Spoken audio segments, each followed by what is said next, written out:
أنفسنا ومن سيئات أعمالنا من يهده الله فلا مضل له ومن يضلل فلا هادي له وأشهد أن لا إله إلا الله وحده لا شريك له وأشهد أن محمدا عبده ورسوله صلى الله عليه وعلى آله وصحبه ومن سار على دربه واستنى بسنته إلى يوم الدين. يا أيها الذين آمنوا اتقوا الله حق تقاته ولا تموتن إلا وأنتم مسلمون. يا أيها الناس اتقوا ربكم الذي خلقكم من نفس واحدة وخلق منها زوجها وبث منهما رجالا كثيرا ونساء واتقوا الله الذي تساءلون به والأرحام إن الله كان عليكم رقيبا. يا أيها الذين آمنوا اتقوا الله وقولوا قولا سديدا يصلح لكم أعمالكم ويغفر لكم ذنوبكم ومن يطع الله ورسوله فقد فاز فوزا عظيما. أما بعد. Impact des versets divins sur les humains. Deuxième cours. La semaine dernière, on a vu que le Coran a un effet, certes avéré, prouvé, sur les croyants et les mécréants, sur les humains et même sur les êtres inanimés. لو أنزلنا هذا القرآن على جبل لرأيته خاشعا متصدعا من خشية الله وتلك الأمثال نضربها للناس لعلهم يتفكرون. Allah Azza wa Jalla dit, si on avait descendu ce Coran sur une montagne, tu l'aurais vu en train de se recueillir, subhanallah. ولكن هذه القلوب والعياذ بالله تقسى وهي أشد قساوة من الحجارة. Malheureusement, les cœurs, quand ils s'endurcissent, ils ne répondent plus favorablement à l'appel coranique.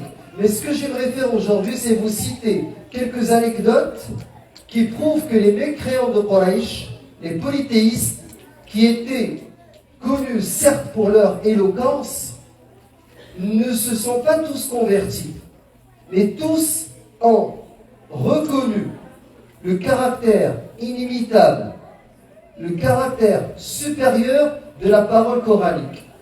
Et ils ont su que cette parole n'est pas l'œuvre d'un humain.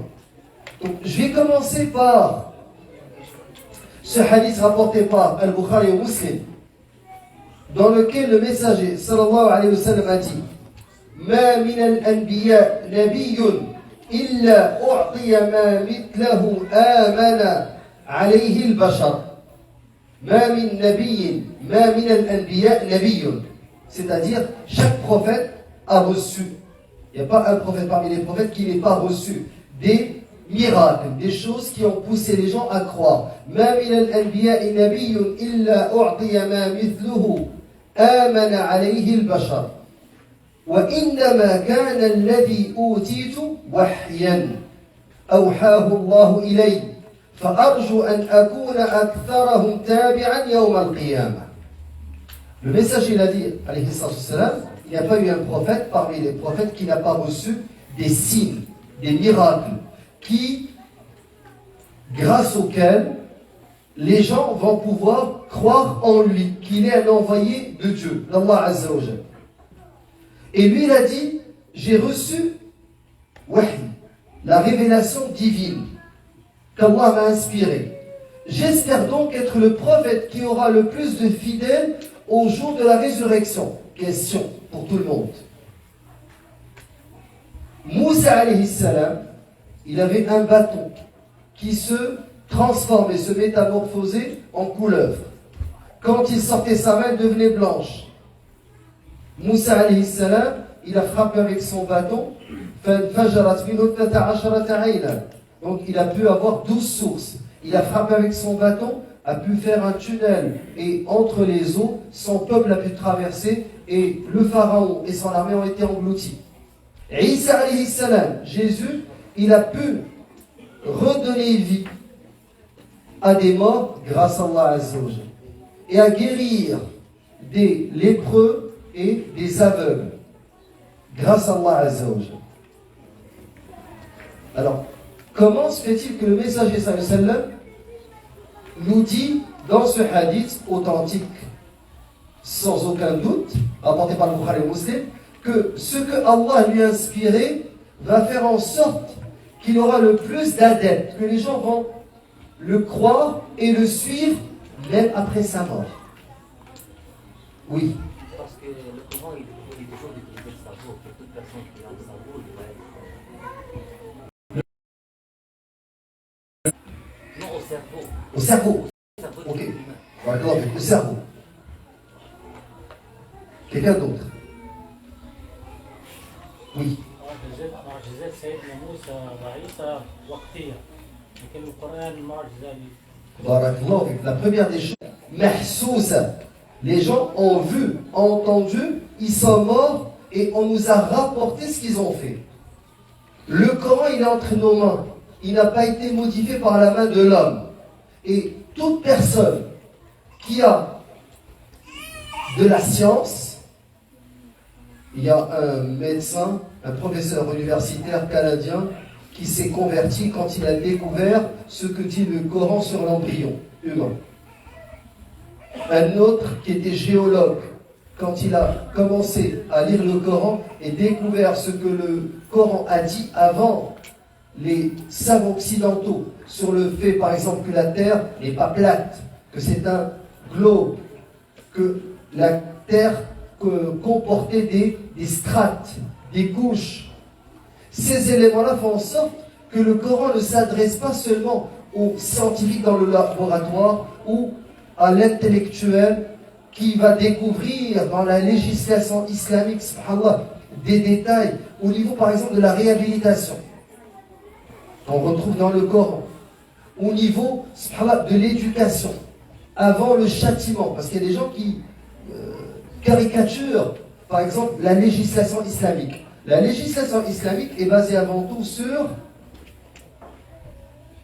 l'éducation, at-tarbiya. Wala taqrabu zina. Ne vous approchez pas de la fornication. Avant de dire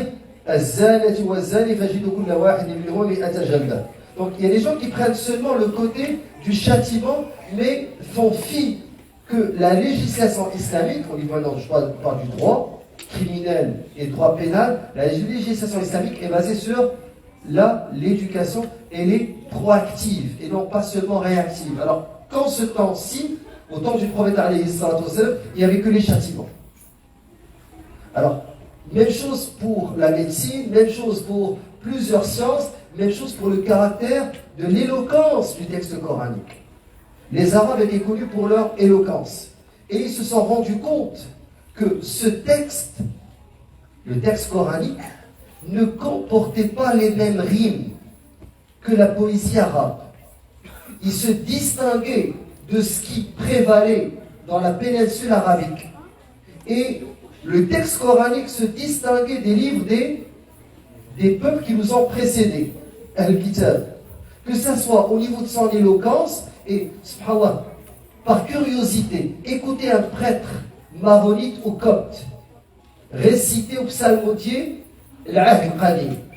Je ne parle même pas des aberrations que ça comporte, comme le fait, billah, que les prophètes ont eu des relations incestueuses avec leurs filles, que le prophète a bu, un de leurs prophètes, Nuh alayhi salam, était ivre, que ses enfants l'ont vu nu, des aberrations.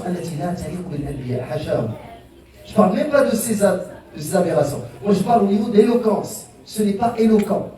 Et en plus, le Coran se distingue par les informations qu'on retrouve dans le Coran et qu'on ne retrouve pas dans les livres qui l'ont précédé. Maintenant, ça c'est pour ce volet dans lequel le messager nous dit d'une manière prémonitoire, prophétique, qu'il va avoir plus d'adeptes. Et vous voyez très bien que les musulmans aujourd'hui sont à peu près à 1,8 milliard. Et toutes les statistiques disent que c'est la religion qui connaît le plus de conversions. Alors, subhanallah, la religion qui connaît le plus de conversions, alors que les pays musulmans sont les plus sous-développés.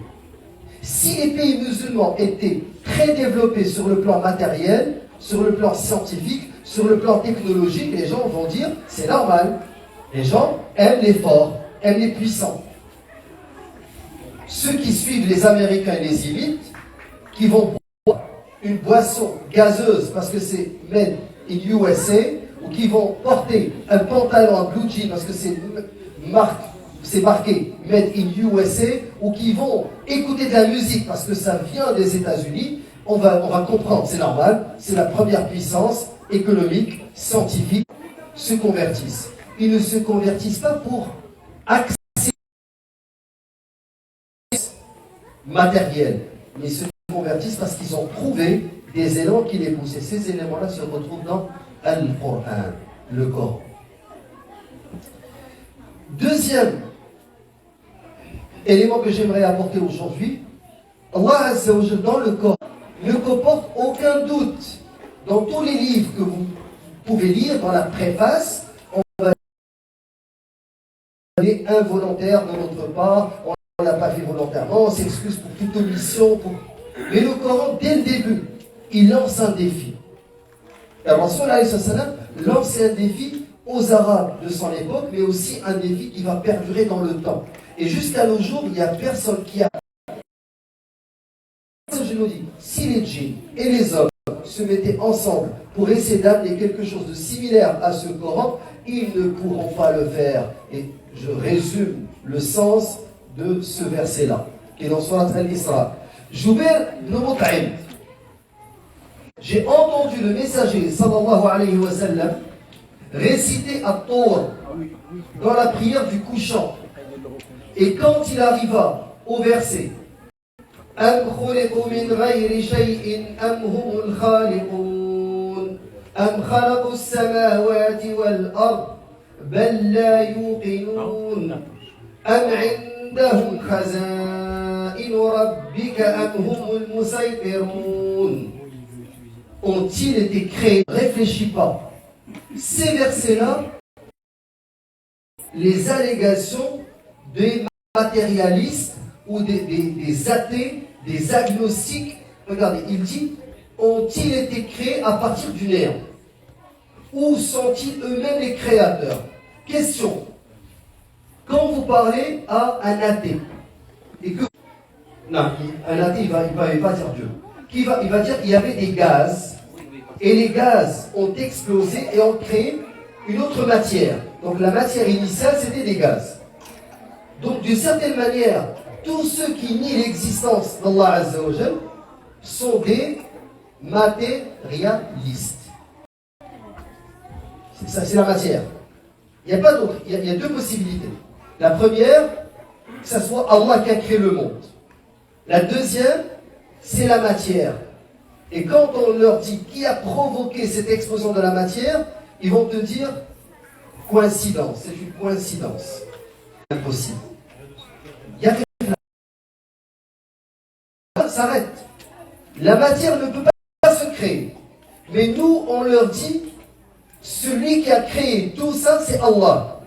S'ils te disent qu'il va se convertir par la suite, il va embrasser l'islam entre le Hudaybiyah et le Fatih.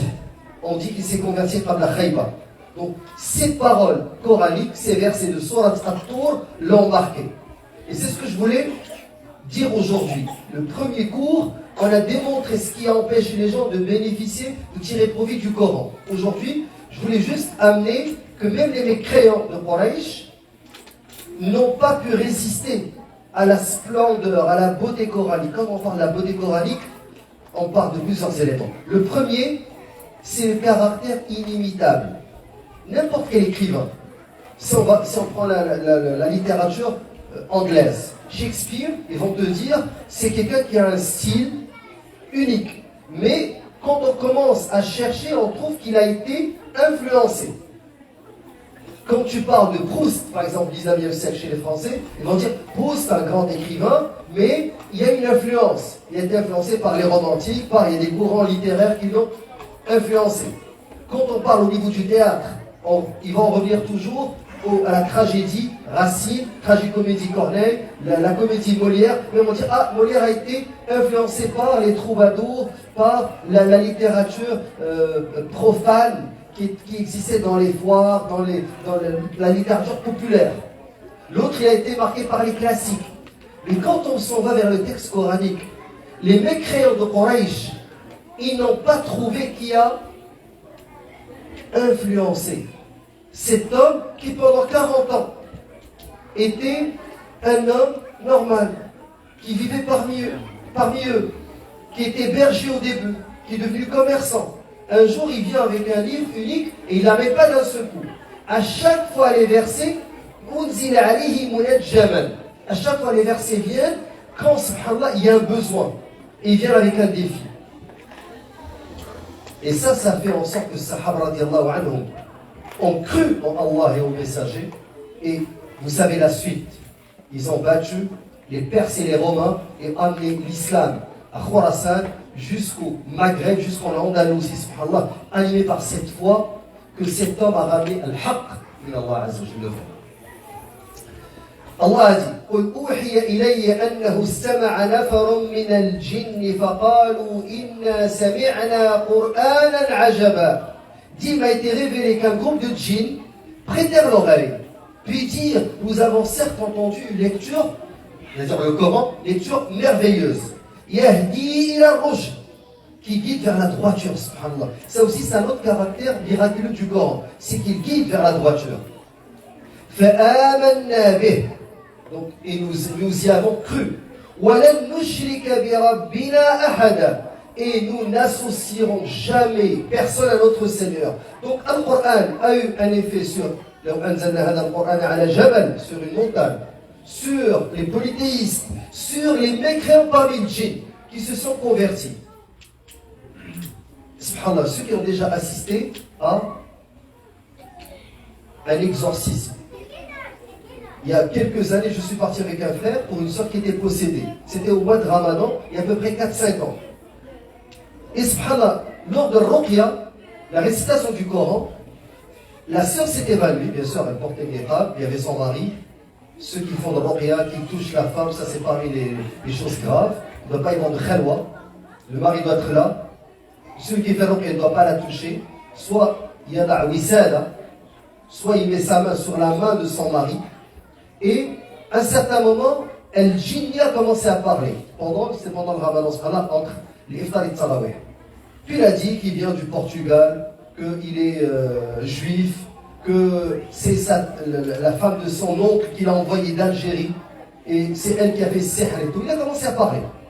Mais subhanallah, le Coran a fait en sorte qu'il a commencé à dire arrêtez. Arrêtez, criez. Convertis-toi. Il dit, je peux pas, si je me convertis, ils vont me tuer. Alors, on lui a dit, convertis-toi et va à la Mecque, tu seras en sécurité. Il a dit, ok, je vais me convertir. Et subhanallah, cet épisode s'est déroulé à 2 reprises, avec cette sœur, puis avec une autre sœur. Dit, ashhadu, alors on est en train de faire tabligh shahada al-jinn. Ashhadu, il dit, ashhadu, Allah ilaha illallah, ashhadu an la ilaha illallah, wa ashhadu, أن محمدا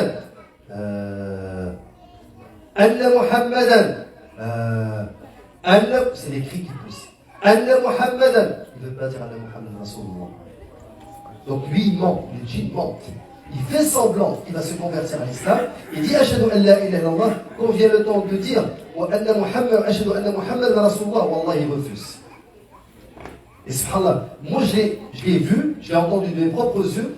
Et un frère qui fait Ruqya a eu la même expérience avec une autre sœur, ici, c'est la sœur Chantal. Donc, même le djinn, à un certain moment, il dit c'est assez, arrêtez la récitation. Et c'est pour cela que nous délaissons un remède dans nos maisons. El-Bayt, il a dit, la yuqra fihi al-Qur'an. Il n'y a pas de baraka dans cette maison. Quand tu récites le Coran chez toi, t'as le shaitan. Je donne un exemple. Quand il y avait le bar en face, quand il y a des djinns mécréants, pensez-vous qu'ils vont venir s'asseoir avec nous, ici? Et j'ai certains frères qui ont mal au dos, qui n'aiment pas ce que je raconte. Ou bien ils vont rentrer dans le bar, où est-ce qu'il y a de la musique, des scènes de femmes qui dansent, de l'alcool. Qu'est-ce que les djinns mécréants vont choisir? Ceux qui vont venir ici, les djinns croyants, ou maradat al-jinn wa shayatin, qui vont venir pour essayer de te dire, ok, lève-toi, ta voiture dans le parking va t'a remorqué. Il y a un cheikh qui est rentré dans une mosquée pour guider la prière. C'était en Arabie. Il a dit, dans la mosquée, il y avait à peu près plus de 5000 personnes. Et lui, il faisait Jamaat Tabarruat, il levait de fonds. On lui a donné une caisse remplie de dollars. Il a dit à peu près 100 000 dollars. Et il a dit, il a mis dans son coffre arrière. Il est venu, dès qu'il a dit Allahu Akbar, je sais pas, il est venu lui dire Al-Haqiba, 100 000 dollars. Il a dit, puis il a commencé à dire, est-ce que je sors de la prière? Est-ce que je quitte? Je vais chercher 100 000 dollars. Il a dit, il a dit, là, puis il a terminé la prière. Juste pour vous dire, c'est pas tous les gens qui vont venir déranger, mais c'est vraiment ceux qui ont pour mission de nous écarter du droit chemin. إخوة تقدموا لإخوانكم بارك الله فيكم قبل أن تقام الصلاة تقدموا تزاحموا تراحموا avant que les frères descendent en bas. Juste essayez d'avancer un tout petit peu, Inch'Allah. Et soyez patients. Inch'Allah, dans les jours prochains, le sous-sol sera rénové. On aura plus d'espace. Juste avancez un tout petit peu, barakallahu fikum.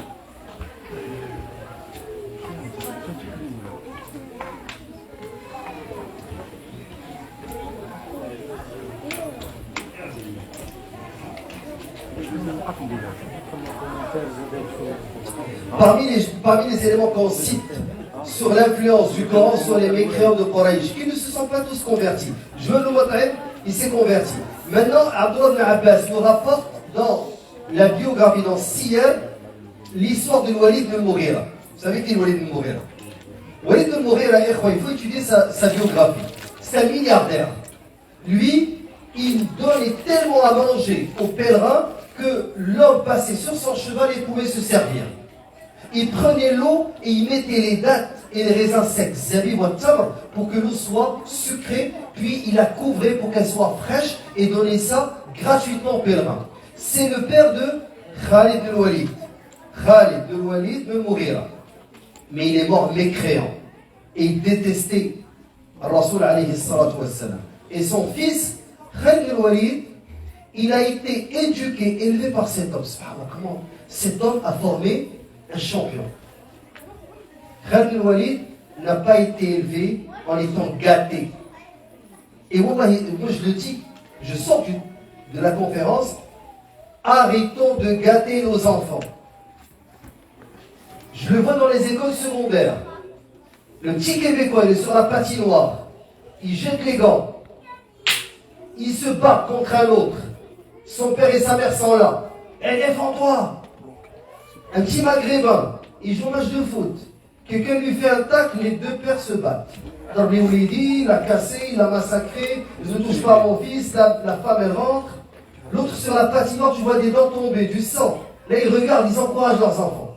Je ne dis pas, éduquez vos enfants à être sauvages, c'est pas ça. Moi, ce que je dis, arrêtons de trop gâter. Khalid al-Walid, son père était milliardaire, il mangeait avec les esclaves, dormait avec les esclaves, se battait avec les esclaves, il a grandi en étant un homme. Alors qu'il pouvait se permettre d'avoir des serviteurs pour tout faire à sa place. Mais il n'a pas été éduqué comme ça, subhanallah. Et Omar radiallahu anhu disait, Khshawshino, endurcissez-vous.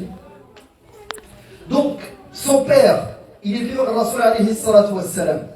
Et quand ils ont entendu que d'une certaine manière, il a commencé à avoir, il n'a pas commencé à croire, mais un penchant plutôt positif envers le messager. Abu Jahl est venu le voir. Il lui a dit, Ya Am, Abu Jahl appelle le Walid ibn Mughira, al-Makhzoumi, un géant, un milliardaire. Il lui dit, Ya Am, mon oncle, Inna qawmaka yarawna an yajma'u laka malan. Ton peuple veut te rassembler un petit peu d'argent. Pourquoi? L'imam. قال ليعطوك فإنك أتيت محمدا تتعرض لما قبله. قال قد علمت قريش أني من أكثرها مالا. قريش sait que j'ai celui qui a le plus d'argent. Pourquoi ils veulent me donner d'argent? قال فقل فيه قولا. Dis une parole contre Rasoul alayhi salatu wassalam. Essaie de l'attaquer. فقل فيه قولا يبلغ قومك أنك منكر له أو أنك كاره له. قال وماذا أقول. Il a dit, dis quelque chose qui montre que tu le détestes ou que tu n'acceptes pas ce qu'il prêche. La hawla wa la quwwata illa billah. Les sœurs, je suis en train de crier pour que les autres puissent m'entendre. قال وماذا أقول. قال فوالله ما فيكم من رجل أعلم بالأشعار مني. Il n'y a pas un plus grand connaisseur de la poésie que moi. ولا أعلم برجزه ولا بقصيده ولا بأشعار الجن مني. ووالله ما يشبه الذي يقول شيئا من هذا. ووالله إن لقوله الذي يقول حلاوة وإن عليه لطلاوة وإنه لمثمر أعلاه مغدق أسفله وإنه لا يعلو وما يعلى وإنه لا يحطم ما تحته. قال لا يرضى عنك قومك حتى تقول فيه. Donc quand il a décrit le Coran, la splendeur du Coran, qu'il est inimitable, que rien ne dépasse, que d'une certaine manière il écrase tout autre discours, vu la supériorité de son éloquence, ils lui ont dit, à la fin, ton peuple ne vont pas être d'accord avec ce que tu dis, ne vont pas acquiescer à tes paroles jusqu'à ce que tu dises quelque chose contre lui. فلما فكر il a réfléchi قال هذا سحر يؤثر سحر يؤثر. Allah Azza wa Jalla fait descendre du Coran فذرني ومن خلقت وحيدا. Mais regardez subhanallah, à la fin il a dit c'est de la sorcellerie.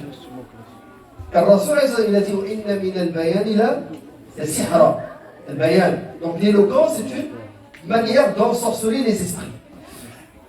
Utba ibn Rabi'a, un autre mécréant, il est venu voir Rasul alayhi salatu wassalam. Et il a commencé à parler, il a dit regarde Quraysh te propose de l'argent pour que tu cesses ton prêche. C'est comme ça, il commence par At-Targhib, ensuite Targhib. Le prophète alayhi salam l'a écouté jusqu'à la fin. Il a dit est-ce que tu as terminé Abul Walid? Il a dit na'am. Il a dit fasma' minni. Alors Rasul a récité des versets de Surat Fussilat. Faraja Utba est revenu voir son peuple. Il leur a dit, quand ils l'ont vu, ils ont dit نحلف بالله أن أبا الوليد جاءكم بالوجه الذي بغير الوجه الذي ذهب به. Son visage a changé. C'est pas la même personne. فلما جلس إليهم قالوا ما وراءك يا أبا الوليد. Qu'est-ce que tu ramènes. قال ورائي أني قد سمعت قولا والله ما سمعت مثله قط. J'ai jamais entendu les paroles qu'il m'a récitées. C'est-à-dire il parle de Surat Fussilat. ووالله ما هو بالشعر, ce n'est pas de la poésie. ولا بالسحر, ce n'est pas de la sorcellerie. ولا بالكهانة, c'est pas l'œuvre d'un soi-disant prophète, mais au niveau des fausses prophéties, les devants, ceux qui font des fausses prophéties. يا معشر قريش أطيعوني واجعلوها بي وخلوا بين هذا الرجل وبين ما هو فيه. Laissez-le prêcher ce qu'il prêche. فاعتزلوه فوالله ليكونن لقوله الذي سمعت منه نبأ عظيم. Il leur a dit la parole qu'il est en train de prêcher, elle va avoir un grand impact. Son impact il est en Amérique du Nord. Alhamdulillah, à chaque mois, il y a des convertis dans cette mosquée même. C'est ça l'impact de ce Coran. Il leur a dit, laissez-le, vous allez voir. فوالله ليكونن لقوله الذي سمعت منه نبأ عظيم هذا. Regardez, subhanallah. Quand ils ont commencé à voir que Walid de mourir, que Jouaib ibn Mut'im et d'autres commencent à être affectés par le Coran, قال تعالى وقال الذين كفروا لا تسمعوا لهذا القرآن والغوا فيه لعلكم تغلبون. N'écoutez plus le Coran. Mettez vos doigts dans vos oreilles. L'un d'eux, il a fait venir une chanteuse pour qu'elle commence à chanter. Un autre, il a fait venir quelqu'un qui connaissait les récits des Perses. Et ils n'ont pas pu égaler. Ils ont laissé les chanteuses, les danseuses, l'alcool, et ils se faufilaient la nuit pour venir écouter le Coran. Au point, subhanallah, que Abu Bakr as-Siddiq, radiyallahu anhu, vous connaissez Siddiq, et je termine, ma ibn Tarina. Siddiq, il était en train de sortir de la Mecque parce qu'il n'avait personne pour le protéger. Et il s'en allait faire le hijra en Abyssinie, le Habasha. Sur le chemin, il a rencontré Ibn Darina. Il lui a dit, où est-ce que tu t'en vas? Il a dit, akhrajani qawmuk, ton peuple m'ont tellement menacé, m'ont frappé, m'ont pas laissé en paix, je m'en vais faire l'hijra. Il lui a dit, فإن مثلك يا أبا بكر لا يخرج ولا يخرج. Quelqu'un comme toi, il ne doit pas être expulsé, il doit faire l'hijra. إنك تكسب المعدوم وتصل الرحم وتحمل الكلب وتقري الضيف وتعين على نوائب الحق. Les mêmes paroles qui ont été dites par Khadija radiallahu anha pour le prophète alayhi salatu wassalam. Il a des traits de caractère, subhanallah, connu, c'est quelqu'un qui a une grande morale, une grande éthique. Aide les pauvres, il secourt, il donne son secours, son appui à ceux qui subissent l'injustice, il fait preuve d'hospitalité, il ne rompt pas les liens de parenté, donc il est connu pour sa grande moralité. Alors, Ibn Darina est parti voir Ashraf Quraysh, les grands de Quraysh, les seigneurs, et leur a dit Inna Aba Bakr la yukhraj mithluhu wa la yakhruj. Atukhrijuna rajulan yaksibu. Il a répété la même chose. Pourquoi vous l'expulsez? Alors, Quraysh lui ont dit on reconnaît que c'est un homme qui a cette grande moralité. Mur Aba Bakr falya'bud rabbahu fi darih. On va le laisser, mais à une condition qu'il adore son Seigneur dans sa maison. فليصلي فيها qu'il prie là-bas وليقرأ ما شاء qu'il récite ولا يؤذين بذلك ولا يستعلن به فإنا نخشى أن يفتن نساءنا وأبناءنا. Quraysh à l'époque croyait dans la laïcité ouverte, pas la laïcité fermée. Il y a deux modèles de laïcité, la laïcité à la française et la turque, et la laïcité dans le modèle anglo-saxon, à la britannique, canadienne, hollandaise, australienne, américaine.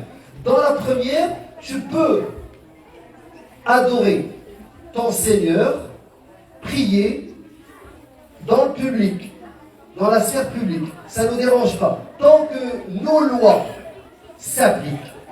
La deuxième, tu n'as même pas le droit de prier, de faire en sorte que le hijab se propage, que tu fasses ad-da'wa en public. Il veut que tu restes dans la sphère privée.